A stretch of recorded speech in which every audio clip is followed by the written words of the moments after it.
नमस्कार आदरणीय दर्शकवृन्द, कार्यक्रम इमेज संवादमा यहाँहरूलाई हार्दिक स्वागत छ। आजको यस कार्यक्रममा हामी मुख्य 4 राजनीतिक दलले गरेको सहमति र त्यसले खोलेको संविधान निर्माणको ढोका यसका सन्दर्भमा कुराकानी गर्नेछौँ र यसका लागि मैले आज स्टुडियोमा निम्ति आएको छु राजनीतिक विश्लेषक पुरुषोत्तम दाहाल। दाजुको कार्यक्रम स्वागत छ। हवस्, धन्यवाद। निकै लामो माथा पछि अहिलेको संविधान सभाका मुख्य राजनीतिक दलहरू एक ठाउँमा उभिए यसले संविधान निर्माणको सम्भावनालाई अलिकति बढावा दिएको देखिन्छ। यो मलाई के लाग्छ भने एउटा ठुलो प्राकृतिक विपत्तिले उहाँहरूको चेत नयाँ ढङ्गले खुलेको जस्तो मलाई लाग्छ। यो भूकम्प नआएको भए सायद यो सहमति हुने थिएन र भूकम्पको परिणति पनि हो। यो एउटा सबै मान्छेहरू एक ठाउँमा आउनु पर्दो रहेछ। गलत मुद्दाहरू गलत हुँदो रहेछन्। 1 अरब वर्ष लगाएर बनाएको रचना 1 मिनेट पनि लाग्दो रहेछ ध्वस्त हुन भन्ने एउटा दार्शनिक सोच र चिन्तनले पनि यसमा कतै न कतै काम गरेको हो कि भन्ने मैले चाहिँ ठानेको छु।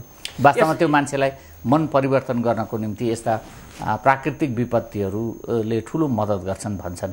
यो मन परिवर्तन गरे होला सायद। एक अर्थले हेर्ने हो भने चाहिँ भूकम्पले हाम्रो बिचमा जे जस्तो क्षति गरायो, जे जस्ता कुराहरू चुडेर लग्यो, सँगसँगै एउटा अवसर पनि फाल्दिराखेर गएछ कि होइन। अवसर त हेर्नुहोस्, यस्ता प्राकृतिक विपत्तिहरूले अवसर जहिले पनि प्रदान गर्छन्। अवसर जहिले पनि हुन्छ, तर मान्छेहरूको चेत खुल्ने कुरा हो। अवसर त जहिले पनि हुन्छ नि, किन निर्माण गर्नु पर्यो, सहमति गर्नु पर्यो भने त्यो अवसर त जहिले पनि हुन्छ नि। तर त्यो अवसर यस्ता कुराहरूले उनीहरूको ढोका खुल्छ, सोचको ढोका नयाँ ढङ्गले खोल्ने मात्रै काम गर्छ। त्यही भएको होला। जस्तो यति बेला नेपाली काङ्ग्रेस, नेकपा एमाले, एकीकृत माओवादी र मधेसी जनअधिकार फोरम लोकतान्त्रिकको बिचमा भएको 16 बुँदे जुन सहमति छ, त्यो आजको आवश्यकता, माग र त्यसले तय गरेका बाटाहरू सही छन् या त्यसमा केही तपाईँका भिन्न मतहरू छन्? होइन, सबैभन्दा ठुलो कुरा त के हो भने 8 वर्षदेखि हामी 8-9 वर्षदेखि संविधान सभाबाट संविधान बनाउने भनेर अभ्यास गरिरहेका छौँ। त्यो असफल भएको छ। सायद नेपालको इतिहासमा सबभन्दा बढी शब्द खर्च भएको भनेको संविधान सभामाथि नै होला जस्तो मलाई लाग्छ। र यसका कामहरूमाथि र संविधान बनाउने कुरामाथि बनेको खर्च भएको जस्तो मलाई लाग्छ। त्यसैले यो अहिले जुन 16 बुँदेको विषय आइरहेछ, यो एउटा सकारात्मक कदम हो र एउटा ढोका हो, नयाँ राजमार्ग। मैले त यसलाई भनेको छु, राजनीतिलाई नयाँ ढङ्गले अगाडि बढाउनको निम्ति एउटा राजमार्ग थियो, त्यसमा ढोका लागिराखेको थियो, बन्द थियो। अहिले यो 16 बुँदेले खोल्ने काम गरेको छ। तर यो खोल्ने बित्तिकै पनि यो समाधान चाहिँ हुँदैन। एउटा बाटो खोलेको छ, तर बिचमा हर्डल्सहरू, अवरोधहरू धेरै छन्, एम्बुसहरू धेरै छन् बिचमा। जस्तो तपाईँले त्यस्ता एम्बुसहरू र अवरोधहरू के हुन सक्छ? चाडा छन्। मैले एकदम नै यसलाई स्पष्ट गरिदिउँ, राजन भाइ ठिक्क अवसर पनि मिलेको छ। चाडा छन्, यसमा सिधै छ। र ती चाडा कुनै सङ्गठनको हिसाबले मात्रै छैन, वैचारिक हिसाबले छन्। तपाईँले वैचारिक र सङ्गठनको हिसाबले एउटा ठुलो पक्ष किता संविधान बनाउनेतिर तयारीमा छ। अहिले नयाँ निर्वाचन नहुन्जेल, अर्को निर्वाचन नहुन्जेल यदि जनताको मतको कुरा गर्ने हो भने अहिले यो 4वटासँग सबैभन्दा बढी छ। तर विचारको हिसाबले भन्ने हो भने, विचार आन्दोलनको सन्दर्भमा भन्ने हो भने चाडा शक्तिहरू बाहिर छन्। एउटा माओवादी शक्ति बाहिर छ, सबभन्दा बढी संविधान पनि नमान्ने, संविधान सभा पनि नमान्ने र संवैधानिक प्रक्रिया र लोकतन्त्र पनि अस्वीकार गर्ने एउटा ठुलो जमात बाहिर बसेको छ, जस्तो मोहन वैद्यजी र नेत्रविक्रम चन्दको ग्रुप छ। अर्थात् वैचारिक हिसाबले हामीले 62 साल मङ्सिरमा जारी गरेको, 7 गते जारी गरेको 12 बुँदे सहमति र मङ्सिर 5 मा पछिल्लो पटक जारी गरेको वृहत शान्ति सम्झौता को कार्यान्वयनको सन्दर्भमा हेर्ने हो भने वास्तवमा त्यो शान्ति सम्झौता पनि एक प्रकारले भने असफल जस्तो देखिएको छ। किनभने त्यो विचार त यथावत रहिरह्यो नि, त्यो विचार आन्दोलनको पक्ष त एकापट्टि बचिरह्यो नि त, त्यसलाई नमान्ने। त्यसकारण त्यो एउटा वैचारिक धार, राजनीतिक वैचारिक धार एकदम नै अगाडि छ। एउटा विपक्षमा बसेको एउटा मेरो विचारमा अवरोध त्यो हुनसक्छ। दोस्रो अवरोध भनेको धर्म र राजाको कुरा गरेर बसेको कमल थापाहरूको समूह छ। म राजाको कुरा त त्यति सहमत छैन, किनभने यो राजाको विषय धेरै पछाडि परिसकेको छ। तर र नेपालको आवश्यकता पनि अब राज संस्था छैन, हामी नेपाली जनताले नै हामीले बनाउन सक्छौँ भन्ने एउटा विश्वास पैदा भइसकेको अवस्था छ। कार्यकारणको परिस्थितिले राज संस्थाले नेतृत्व गर्नु नेपालमा र पृथ्वीनारायण शाहको ठुलो योगदान छ। केही राजाहरूले सुधारका काम गरे, ती एउटा सम्मानित कुराहरू पनि सिध्यो। तर बाँकी कुराको सन्दर्भमा जस्तो धर्मको विषयको कुरा गर्ने हो भने नेपाली जनताको मनलाई छोइराखेको विषय छ। संसदमा ठाडो प्रस्तावले धर्मनिरपेक्ष घोषणा गरिएको भन्ने कुरा बिजिराखेको छ मान्छेलाई मनमा। प्रक्रियाबाट गरिएको भए एउटा कुरा हुन्थ्यो, प्रक्रियाविहीन ढङ्गले घोषणा जबरजस्ती गरेको भन्ने मान्छेलाई लागेको छ। त्यो मुद्दा त्यो पनि एउटा धर्म विचारसँग राजनीतिक विचारसँग जोडिएर आएको छ। दुईटा कुरा भए। तेस्रो कुरा भनेको मधेस केन्द्रित दलहरूको एउटा ठुलो पङ्क्ति छ। विजय गच्छदारले मधेस आन्दोलन उठाउनु भएको त होइन। मधेस आन्दोलन उठाउने भनेर त्यो यद्यपि यो भ्रूणको कुरा गर्नुहुन्छ भने 2040 सालमा बद्रीप्रसाद गुप्ताले विकास गर्नुभएको यो भ्रूण, त्यो बेलामा गजेन्द्र नारायणजी हुनुहुन्थ्यो, अलिअलि मधेसका कुरा गर्नुहुन्थ्यो, तर त्यसलाई वैचारिक धरातलमा उतार्ने काम चाहिँ बद्रीप्रसाद गुप्ता भन्ने एउटा सामान्य मजदुर नेताले गर्नुभएको। उहाँले चेतना साप्ताहिक चलाउनुहुन्थ्यो। त्यो चेतना साप्ताहिकबाट सबै राष्ट्रिय पञ्चायतका सदस्यहरूलाई उहाँले यसरी परिचालित गर्नुभयो कि उनीहरूले मधेस मुद्दामा लगेर विचार आन्दोलन जोडेका थिए। अब अहिलेका यी हृदय त्रिपाठीजीहरू छन् नि, सबै त्यही विचार आन्दोलनबाट उत्पत्ति भएका व्यक्तिहरू हुन्, तर उहाँहरू त्यो कुरा स्वीकार गर्न तयार हुनुहुन्न। उपेन्द्र यादवजीहरू त त्यो बेला कहाँ हुनुहुन्थ्यो थाहा छैन। त्यस्तो अवस्था, तर त्यो विचार आन्दोलन अहिले पनि विपक्षमा बसेको छ। ठुलो पङ्क्ति विपक्षमा छ। तीनटा विपक्ष भए। चौथो भनेको जनजातिसँग जोडिएको शक्ति छ अशोक राईहरूको, त्यो पनि राजनीतिमै आइरहेको छ, विचारमै ल्याएर जोडिरहेछ। सबैले राजनीतिका कुरा गरिरहेछन्। अब अशोक राईजीहरू एमालेसँग फुट्दाखेरि पनि जनजातिको विषयलाई उठाउनु भएको थियो उहाँहरूले। त्यस्तो सन्दर्भमा त्यो शक्ति बाहिर छ भन्दाखेरि चाडा वैचारिक शक्तिहरू जुन विभिन्न कोडमा बसेका छन्, विभिन्न उद्देश्य छ उनीहरूको, तर उनीहरूले यो सबै कुरालाई राजनीतिसँग जोडेका छन्। र त्यो राजनीति भनेको अहिलेको संविधान सभासँग जोडिएको छ, त्यो राजनीति भनेको अहिलेको संसदसँग जोडिएको छ। त्यसकारण यो चाडा यस्ता वैचारिक धारहरूलाई फरक राखेर अब निर्णय गर्न सक्ने हैसियत अहिलेको यो सहमति गर्ने राजनीतिक नेतृत्वसँगले देखाउन सक्छ कि सक्दैन? गम्भीर त निर्णय गर्छु भनेर नै अगाडि बढे नि। अस्तिको 16 बुँदे सहमतिको कुरा गर्ने हो भने अधिकतर यी तपाईँले अहिले जुन एक ढङ्गले विचारमा जोडिन आएका 4वटा पक्षको जुन कुरा उठाउनु भएको छ, उनीहरूसँग अधिकतम सहमतिको प्रयास गर्दा गर्दै कुनै उपाय नदेखिसकेपछि अब कम्तीमा विचार मिल्नेहरू एक ठाउँमा उभियौँ र यो अहिलेको संविधान निर्माणको प्रक्रियालाई निकास दिउँ भनेर 16 बुँदे जुन सहमति गरे, यो कुरा त उनीहरूले पनि सबै कुरा विचार गरेरै निर्णय लिए होइन। त्यसमा त शङ्कै भएन। उहाँहरूले विचार गर्नुभएको छ, नेतृत्वले छलफल गर्नुभएको छ होला, यसमा मैले छैन होला भनेर भनिनँ। तर कुरा के हो भने उहाँहरूले विचार गर्नुभएको छ, उहाँहरूले जाने कुरा गर्नुभएको छ, तर त्यो कुरामा कति टिक्न सक्नुहुन्छ प्रश्न त्यो हो। जस्तो तपाईँले अन्तरिम संविधान जारी गर्दाखेरि सहमति भएर जारी गरे होइन? 2063 को अन्तरिम संविधान सहमत भएर जारी गर्ने पक्ष यी नै होइनन् भने त्यो बेला विजयजी हुनुहुन्थेन। विजयजी हुनुहुन्थ्यो तर उहाँ अलिक साइलेन्ट हुनुहुन्थ्यो, पार्टी त खोलिसकेका थिएन क्यारे। त भनेपछि तपाईँको 3टा शक्ति यिनै ठुला शक्तिहरूले गरे निर्णय हो कि अन्तरिम संविधान भने त्यो कति दिन टिक्यो? अहिले कतिवटा संशोधन भए?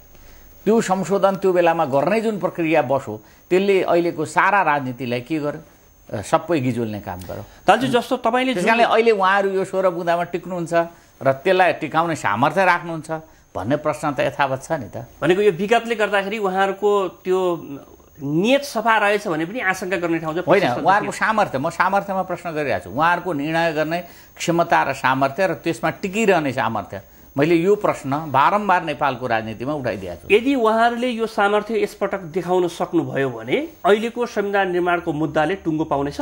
टुङ्गो पाउनेछ, तर यही नै समाधान चाहिँ होइन। एउटा हामी के कुरा बडो स्पष्ट हुनुपर्छ भने कम्तीमा पनि हामी जस्तो सचेत मान्छेहरू, संविधान भनेको अन्तिम सार्वभौम कुरा होइन, यो परिवर्तन भइरहन्छ। सार्वभौम मात्रै परिवर्तन हुँदैन, सार्वभौम सत्ता मात्रै हस्तान्तरण हुँदैन हामीले बुझेको कुरा।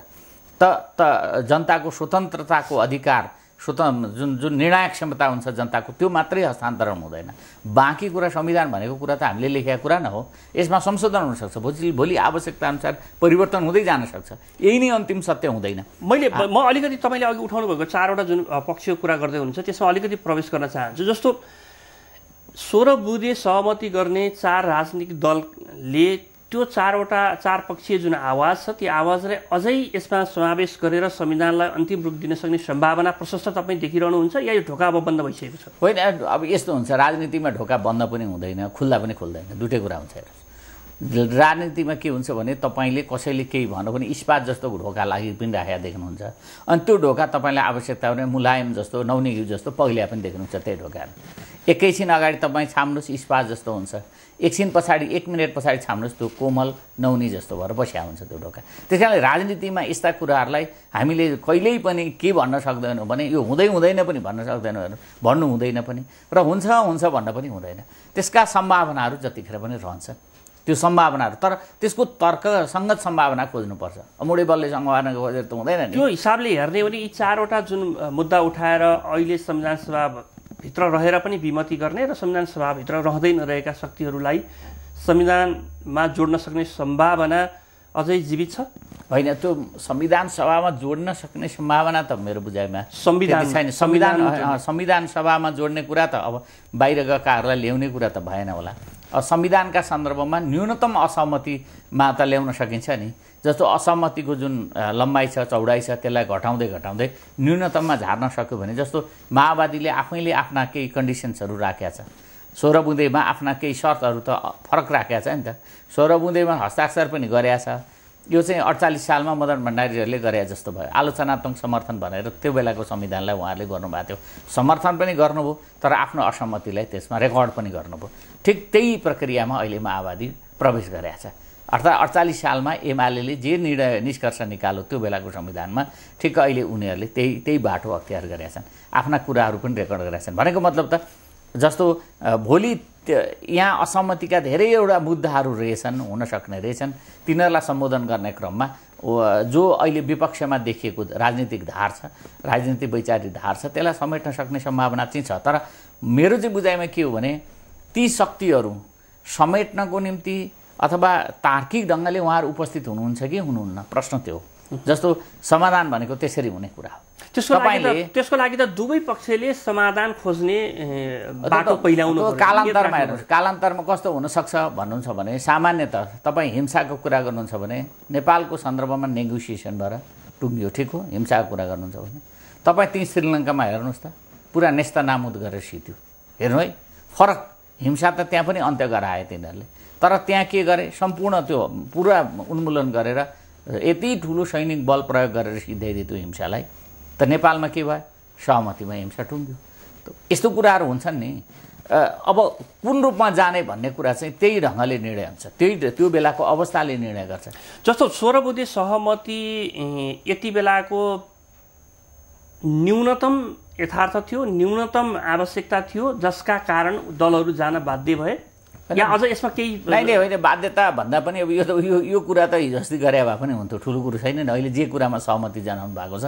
त्यो वास्तवमा ठुलो कुरो छैन हिजो अस्ति पहिले दिन गरेर यो टुङ्ग्याइदिया भए पनि हुन्थ्यो केही छैन किनभने हामीले नि भनिरहेको थियौँ मलाई लाग्छ यो हरेक कुराको एउटा परिपक्वता आउँछ जस्तो लाग्छ के हुन्छ भन्नुहुन्छ भने कुनै चिज बच्चालाई तपाईँले पहिला फकाउनुहुन्छ खा बाबु भन्नुहुन्छ एकास खुवाउन कोसिस गर्नुहुन्छ नाइ भन्छ अनि एकछिनपछि अलिकति भोक लाग्छ खान्छ हिँड्छ सिधियो मलाई लाग्छ त्यो समय भोक लाग्ने समयलाई पर्खिनुपर्छ बच्चाका लागि म यही समय उहाँहरूले पर्खिनुभयो खानु पनि पर्नेछ उसलाई खान्न भन्नु पनि पर्नेछ उसलाई समस्या यही हो नेपालको राजनीतिको समस्या त्यही अब अलिकति यहाँभित्रको दार्शनिक पक्ष पनि अलिकति खोतलौँ कि एउटा वैचारिक पक्षको नेतृत्व गर्ने नेपाली काङ्ग्रेस र अर्को वैचारिक धारको नेतृत्व गर्ने एकीकृत माओवादी जस्ता शक्तिको बीचको मिलनबाट जुन संविधान ल्याउने र जे जस्ता सहमतिहरू उहाँहरूले अहिले देखाउनु भएको छ हस्ताक्षर गर्नुभएको छ यो बिरलै हुने घटनाक्रमहरू हुन् इतिहासमा या नेपालमा मात्र हामीले मूल्याङ्कन गर्नु किन जरुरी छैन भने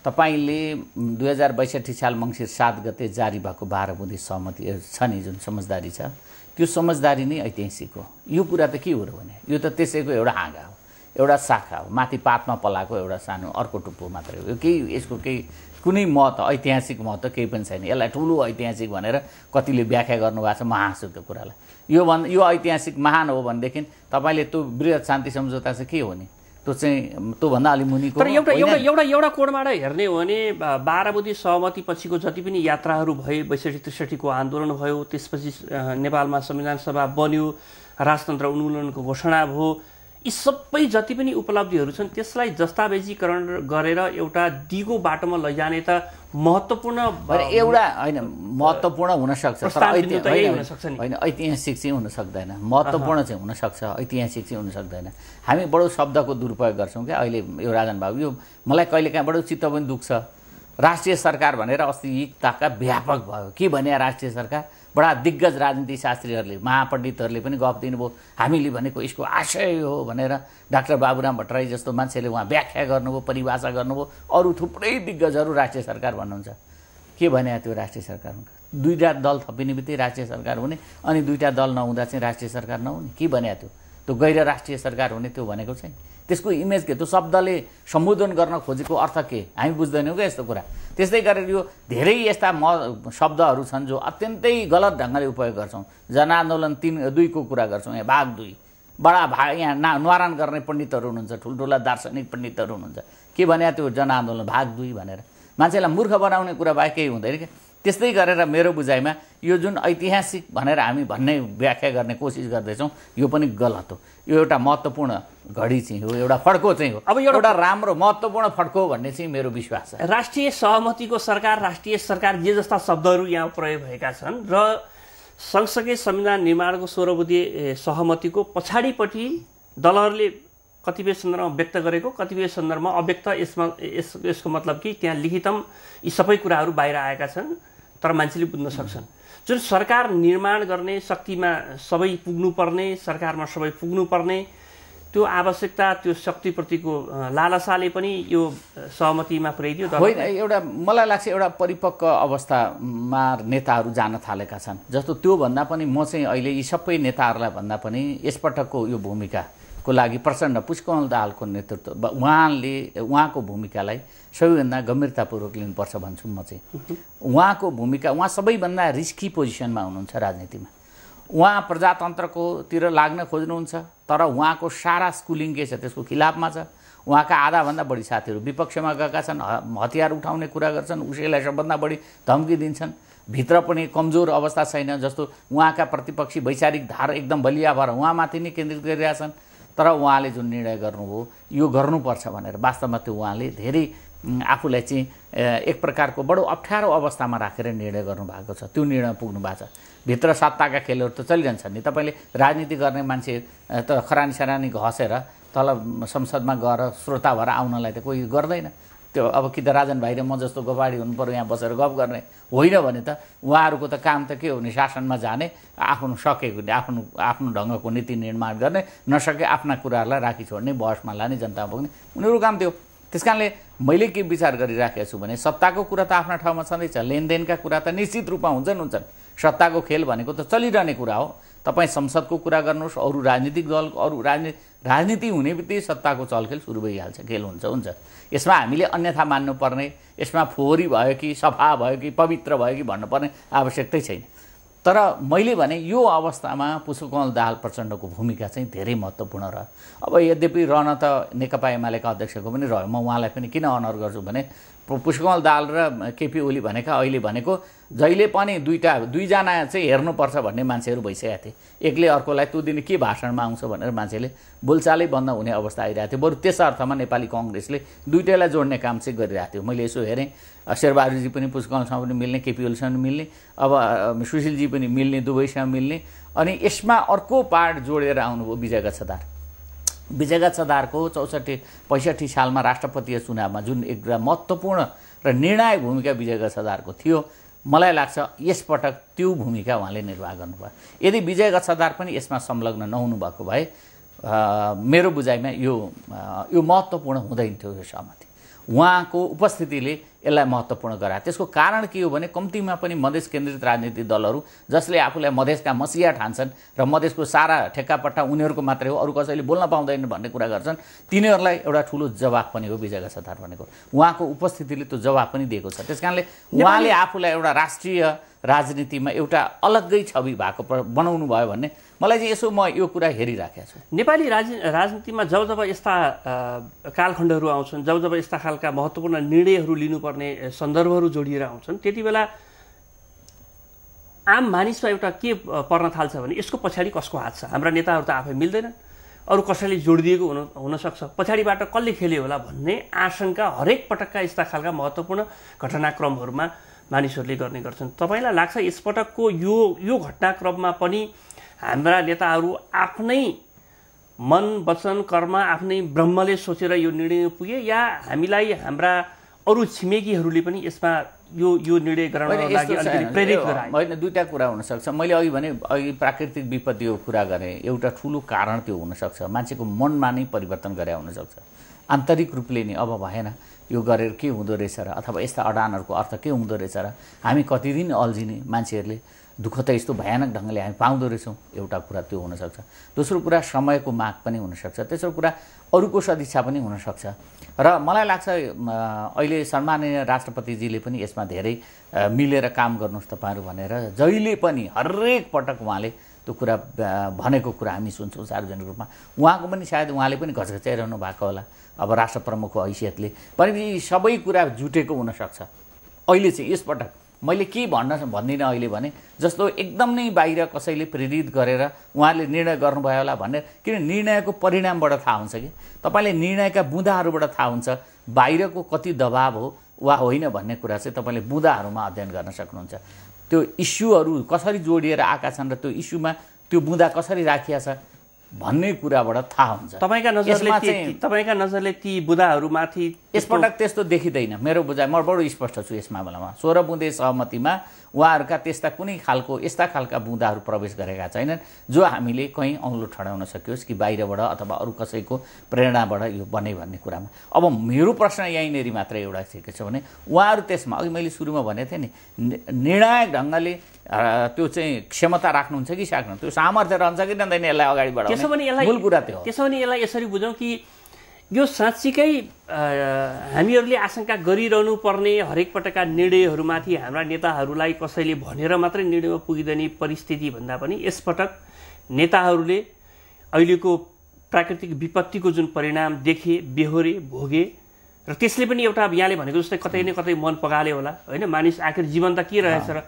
यत्रो हजारौँ मानिसहरू क्षणभरमा चाहिँ नि उनीहरूको जीवन लीला सकियो, अरबौँ खरबौँको सम्पत्तिहरू सबै स्वाहा भयो भनेपछि हाम्रा अडानहरू पनि के हुन् र भन्ने एउटा चाहिँ तत्त्वज्ञान पलाउन सक्छ भनेको त्यो कुरा, त्यो एउटा बिन्दुमा पुग्यो होला र उहाँहरू साँच्चीकै आफ्नै खुट्टामा आफ्नै धरतीभित्र आफ्नै सोचभित्र यो निर्णय गरे होलान्। हामीले भोलान मात्रै भनिरहेका छौँ, त्यो त्यति बेला प्रमाणित हुनेछ जति बेला उहाँहरूले गरेको 16 बुँदे कार्यान्वयनमा अगाडि जानेछ र त्यसमा उहाँहरू टिक्न सक्नुहुन्छ। टिक्नु पनि त पर्यो नि, नटिकिकन त जाँदैन, टिक्न सक्नु पर्यो। उहाँहरू कसरी टिक्नुहुन्छ? अब मैले भने नि अघि अन्तरिम संविधान जारी पनि यसै गरी गरिएको थियो नि, बडो बोल्ड थियो नि त्यो। तर केही दिनपछि के भयो, त्यो संशोधन हुँदै गएर 17-18वटा संशोधन भयो जसले गर्दा नेपालको राजनीतिलाई अझ भयानक जटिल बनायो। त्यो अन्तरिम संविधान त्यसरी संशोधित हुँदै नगएको भए नि संविधान आजभन्दा हामीले 5 वर्ष पहिले पाइसकेका हुन्थ्यौँ नेपालमा। अथवा एउटा प्रश्न तपाईँसँग सोध्न चाहन्छु, दलहरूले सहमतिको सरकार बनाउने भनेका छन्, संविधान निर्माण गरिसकेपछि सुशील कोइरालाको नेतृत्वको सरकारको बहिर्गमन र सम्भवतः उहाँहरूको तयारी, उहाँहरूको भित्रका एक्सर्साइज अभ्यासहरूलाई हेर्ने हो भने नेकपा एमालेका अध्यक्ष केपी ओलीको नेतृत्वमा एउटा सहमतीय सरकार बनाउने भन्ने खेल हुँदैछ भित्रभित्र। तपाईँको विचारमा अहिलेको परिस्थितिमा हामी पुनर्निर्माणको चरणमा पनि अगाडि बढ्दैछौँ भने त्यति बेला सहमतीय सरकार देशको आवश्यकता हो या बलियो र सरकारलाई खबरदारी गर्न सक्ने प्रतिपक्षी सहितको एउटा सरकारको चाहिँ जरुरी हो? होइन, मेरो बुझाइमा यो यस्तो बेलामा एकदम नै बलियो नेतृत्वको सरकार चाहिन्छ, एकदम सिधा छैन। मैले धेरैचोटि राजन भाइसँग पनि भने, अरू साथीहरूसँग भने, सुशीलजी अहिले प्रधानमन्त्री हुनुहुन्छ, बडो निष्ठा भनेर उहाँको विषयमा भन्ने गरिन्छ र मलाई पनि लाग्छ उहाँ बडो निष्ठावान हुनुहुन्छ। तर उहाँसँग हामीले बढी अपेक्षा गरिरहेका छौँ, त्यो गलत छ। त्यो गलत छ। उहाँको क्षमता, उहाँको सोच, उहाँको पहुँचभन्दा माथि कुनै पनि व्यक्तिले काम गर्न सक्दैन। तपाईँको क्षमताभन्दा माथि तपाईँबाट अपेक्षा गरियो भने तपाईँ गलत हुँदैन कि मैले अपेक्षा गरेँ भने म गलत हुन्छु क्या। त्यस कारणले सुशील कोइरालाको नेतृत्वको सवालमा यही नै कुरा हुन्छ। यो कुरा मान्छेहरूले बुझिरहनु भएको छैन। धेरैले यसो भएन उसो भएन भन्छु, म चाहिँ भन्छु तपाईँहरू गलत हो। तपाईँले कति अपेक्षा राख्नु भएको थियो भनेर भन्छु क्या म। एउटा त्यो कुरा। दोस्रो कुरा चाहिँ जसरी सहमतिमा एउटा सरकार गठन गर्ने कुरा, त्यो त एबिसिडी जसका नाउँमा गरे पनि के फरक पर्यो? के अब सुशीलजीको ठाउँमा केपी ओलीको ठाउँमा भोलि पुष्पकमल दाहाल ठाउँमा डाक्टर बाबुराम भट्टराई, आखिर जोसुकै हुनुहुन्छ। मूल कुरा के हो भने एउटा बलियो, अहिलेको बेलामा बलियो र अहिलेको समस्याहरूलाई सामना गर्ने त्यो रणनीति बनाउन सक्ने, केही अर्थ गर्नै पर्दैन, रणनीति बनाए पुग्छ नि, सोच त हो नि। त्यो रणनीति बनाउन सक्ने हैसियत बनाएको र त्यसलाई कार्यान्वयन गर्न सक्ने हैसियत भएको जोसुकैको नेतृत्वमा। भोलि अर्को नेपाली काङ्ग्रेसका अहिले शेरबहादुरजी हुनुहुन्छ, उहाँको नेतृत्वमा भए पनि के भयो? अब तपाईँका नुवाकोटका 2-3 जना छन् प्रधानमन्त्रीका दावेदार, उहाँहरूकै नेतृत्वमा बनायो भने के भयो? विमलेन्द्रजी या प्रकाशमानजी हुनुहुन्छ, नयाँ तुर्कमा जाने हो भने उहाँहरूकै नेतृत्वमा बनाए भयो। अब एमालेमा जाने हो भने त 3-4 जना हुनुहुन्छ त्यत्रो शक्तिशाली, माधव नेपालजी, झलनाथजी, वामदेवजी, अब केपीजी पनि हुनुभयो, विद्या भण्डारी आफै प्रधानमन्त्रीको एउटा दावेदार हुनुहुन्छ। त्यो माओवादीमा जानु भने त्यत्तिकै राम्रा मान्छेहरू हुनुहुन्छ। त्यसमा त नेतृत्व त व्यक्ति गौण हो, त्यसको मुद्दा हो, त्यसलाई सम्बोधन गर्न सक्ने हैसियतको कुरा। त्यसैले त म भन्छु नि, अब सहमति या सरकारमा जाने भनेर भन्नुहुन्छ, राष्ट्रिय सरकार बनाउने भन्नुहुन्छ। मैले एउटा प्रश्न गरेँ डाक्टर बाबुराम भट्टराईजीकै उसमा, मैले एउटा मिटिङमा मैले अस्ति भर्खर 15 गते यो गणतन्त्र दिवसको सन्दर्भमा उहाँले चिया पान समारोह गर्नुभएको थियो, केही साथीहरूलाई बोलाएर मैले भने तपाईँ यो सरकारको कुरा उठाइरहनु भएको छ, मेरो एउटा मात्रै प्रश्न छ, तपाईँसँग के योजना छ र माओवादी सरकारमा सामेल हुने? ल भन्नुहोस्। अहिलेको भूकम्पको पीडालाई समाप्त पार्नको निम्ति, यसलाई रोक्नको निम्ति अथवा घटाउनको निम्ति तपाईँसँग योजना के छ? अनि तपाईँका मन्त्री त्यहाँ सामेल हुने बित्तिकै त्यो माओवादी पार्टीको चाहिँ दिव्य ज्ञान खुल्ने अनि समाधान यो हो भनेर भन्ने, के भने त्यो भनेर भने सरकारमा नगएसम्म कसैको तत्त्वज्ञान खुल्दैन, योजना बन्दैनन्, के भने त्यो भनेर मैले उहाँलाई सोधेँ। अनि त्यसो भन्दा खुब हाँसो पनि चल्यो। मैले भने ए बाबा मन्त्री भएर सामेल भयो सरकारमा भने चाहिँ समाधान गर्ने उपायहरू पत्ता लगाउने त्यो पार्टी र त्यो नेताले, नभएपछि उसले पत्ता नलाउने भने के भने? मतलब यो एउटा बडो विचित्रको मनोविज्ञान छ कि, भनेको यो सत्तामा जाने मात्रै कुरा हो, त्योभन्दा ज्यादा होइन। यो सत्ता परिवर्तन गर्ने, सरकार फेरबदल गर्ने भन्ने कुरा के अहिले सुशील कोइरालाको नेतृत्वमा एमाले सरकारमा छ, त्यो एमाले प्रस्ताव राख्न सक्दैन यो गरौँ भनेर? यो हो है अहिलेको बेलामा एजेन्डा यो भन्न सक्दैन। माओवादी चाहिँ अहिले अब त माओवादी पनि अब प्रतिपक्ष होइन, किनभने यो 16 बुँदे भइसकेपछि उहाँहरू पनि पक्ष हो। अब उहाँहरूले आफ्नो प्रस्ताव राख्नु पर्दैन, राखे भइहाल्यो नि। को मान्छेले लिड गर्दैछ भन्ने कुरै होइन हो। अब सुशील कोइरालासँगको क्षमता चाहिँ हामीले बढी छ भनेर आशा गऱ्यौँ भने हामी, अर्थात् उहाँको क्षमता जति थियो त्यो उहाँले आफ्नो ढङ्गबाट प्रयोग गर्नुभएको छ, त्यति हो। उहाँसँग छैन भने छैन, नभए क्षमता कहाँबाट ल्याउने? सिधै गयो नि। धन्यवाद प्रसन्न दाइ, समय दिनुभयो। समय र संवादका लागि हार्दिक धन्यवाद दिन्छु। हस् त, धन्यवाद। आदरणीय दर्शकवृन्द, यहाँहरूलाई पनि हामी हार्दिक धन्यवाद दिन चाहन्छौँ। हाम्रो निर्धारित समय सकिएको छ, हामी सुरु गर्न चाहन्छौँ।